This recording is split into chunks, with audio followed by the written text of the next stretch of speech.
Shalom Bapak Ibu Saudara-saudara sekalian. Kita berjumpa dalam acara yang kita kasihi adalah menerima hari ini.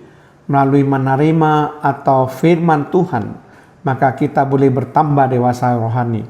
Mari kita berdoa terlebih dahulu sebelum kita mendengarkan menerima hari ini.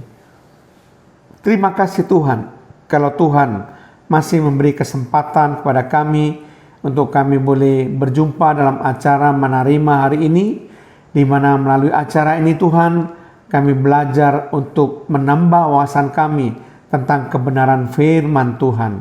Kami perlu firman-Mu Tuhan, sehingga kami boleh makin kaya akan firman Tuhan, makin mengerti akan isi hati Tuhan, dan makin mengerti akan kehendak Tuhan. Terpujilah nama-Mu Tuhan. Roh Kudus memberikan kepada kami hikmat, akal budi, pengertian, kebijaksanaan untuk kami lebih lagi bisa mendalami apa yang menjadi rahasia kebenaran firman-Mu.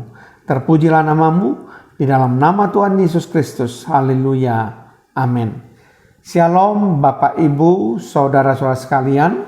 Topik yang akan kita bahas tetap merupakan suatu seri, yaitu kali ini dengan topik Menara Doa bagian yang ketiga.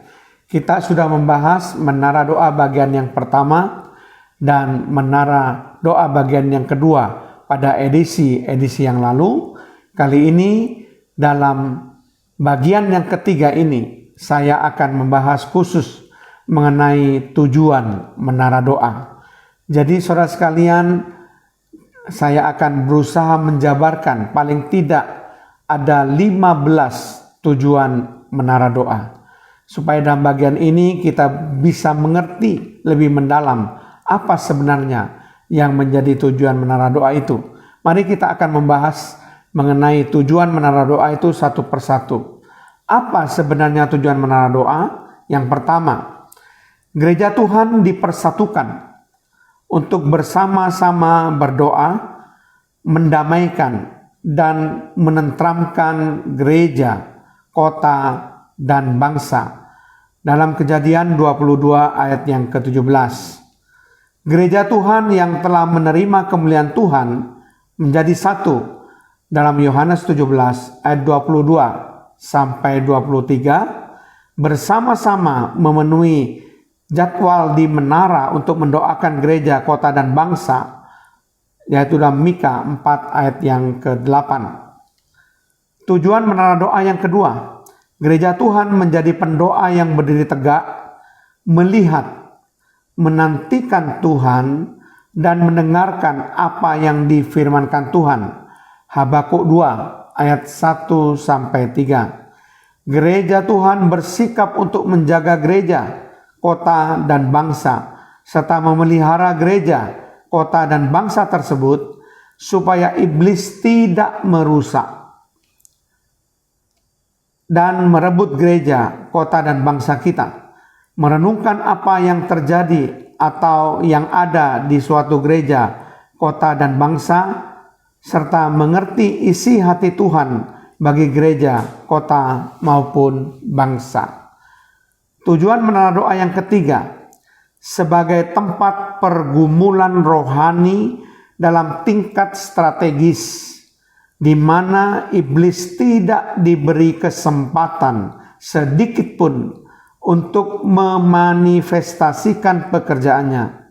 Kita melakukan pergumulan rohani melawan roh-roh jahat yang ingin merusak dan menghancurkan gereja, kota, dan bangsa. Efesus 6 ayat yang ke-12. Tujuan menara doa yang keempat, gereja-gereja Tuhan dapat melepaskan berkat dan kuasa Tuhan atas gereja, kota, dan bangsa secara bersama-sama. Kejadian 22 ayat 1 sampai 8, 1 Petrus 3 ayat yang ke-9, Mazmur 133 ayat 1 sampai 3. Kita menaikkan doa-doa profetik untuk memberkati gereja, kota, dan bangsa. Yeremia 29 ayat yang ke-7. Tujuan menara doa yang kelima, agar api mezbah Tuhan tidak dibiarkan padam.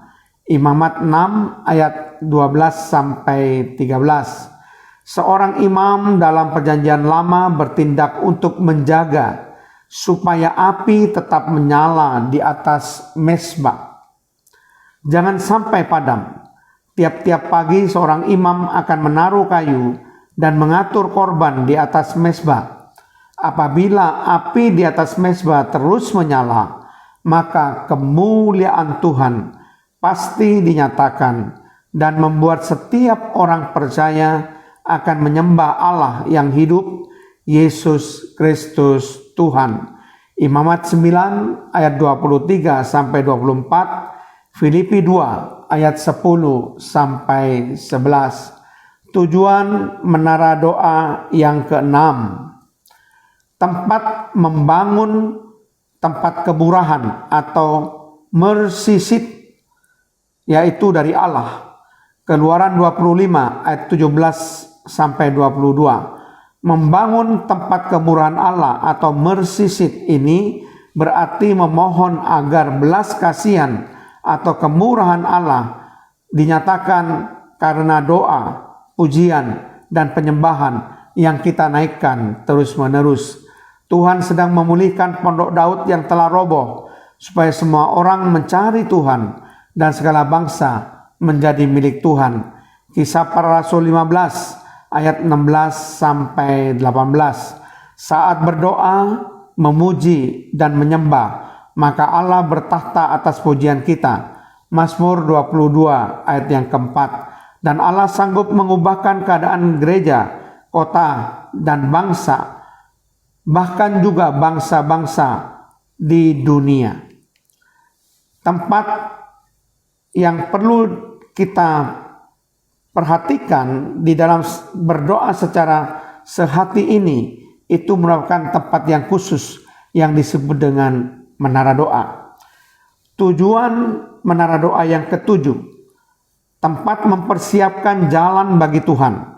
Yesaya 40 ayat 3 sampai 5. Menjelang datangnya hari Tuhan yang besar dan dahsyat itu, kita mempersiapkan jalan bagi Tuhan, membuka jalan raya, menyingkirkan batu-batu, dan menegakkan panji-panji untuk bangsa-bangsa. Yesaya 62 ayat yang ke-10. Tuhan mencurahkan roh dan kuasa Elia untuk membuat hati bapa-bapa berbalik kepada anak-anaknya dan hati orang-orang durhaka kepada pikiran orang-orang yang benar. Lukas yang pertama ayat 16 sampai 17. Para pemimpin gereja bersama-sama mempersiapkan umat yang layak di menara doa. Tujuan menara doa yang ke-8, agar kehendak dan tujuan Allah dinyatakan di gereja, kota, dan bangsa. Yohanes 17 ayat 1 sampai 4, Kisah Para Rasul 17 ayat 26 sampai 27. Allah mempunyai kehendak dan tujuan bagi setiap gereja, kota, dan bangsa. Gereja Tuhan berdoa di menara bukan hanya untuk masalah-masalah yang terjadi, tetapi mengerti apa kehendak dan tujuan Allah bagi gereja, kota, dan bangsa. Tujuan menara doa yang ke-9 sebagai tempat pengaduan dan ratapan kepada Tuhan. Habakuk pasal yang pertama ayat 2 sampai 3, Nehemia pertama ayat 4 sampai 11. Tujuan menara doa yang ke-10 sebagai tempat penyimpanan senjata dan sebagai pusat strategi peperangan serta pertahanan bagi gereja, kota, dan bangsa. Kidung Agung pasal 4 ayat yang ke-4. Tujuan menara doa yang ke-11 sebagai tempat penjagaan kebun anggur atau tempat penjagaan dan perlindungan bagi berkat-berkat, sukacita, serta damai sejahtera yang Tuhan berikan agar tidak dicuri oleh iblis. Yesaya pasal ke-5 ayat 1 sampai 2. Anggur berbicara mengenai berkat dan kesukaan. Tujuan menara doa yang ke-12 sebagai tempat pemerintahan secara rohani dilakukan dalam Mika pasal 4 ayat yang ke-8. Tujuan menara doa yang ke-13 sebagai pusat penjagaan dan pertahanan. Yesaya 62 ayat 6 sampai 7. Tujuan menara doa yang ke-14 sebagai tempat pengintaian strategis. Buat Tawarik 20 ayat yang kedua, Habakuk 2 ayat yang pertama. Kemudian yang terakhir, tujuan menara doa yang ke-15 sebagai kekuatan bagi gereja, kota, dan bangsa. Dalam Mazmur 48 ayat yang ke-13. Nah, Bapak Ibu, saudara-saudara sekalian, itulah ke-15 tujuan dari menara doa. Mari kita renungkan Bapak Ibu saudara sekalian, sebetulnya apa tujuan dari menara doa? Sehingga ketika kita mengerti tujuan daripada menara doa, maka kita ketika berdoa atau menjadi pendoa menara, kita bisa mengerti apa tujuan yang ingin kita capai. Amin.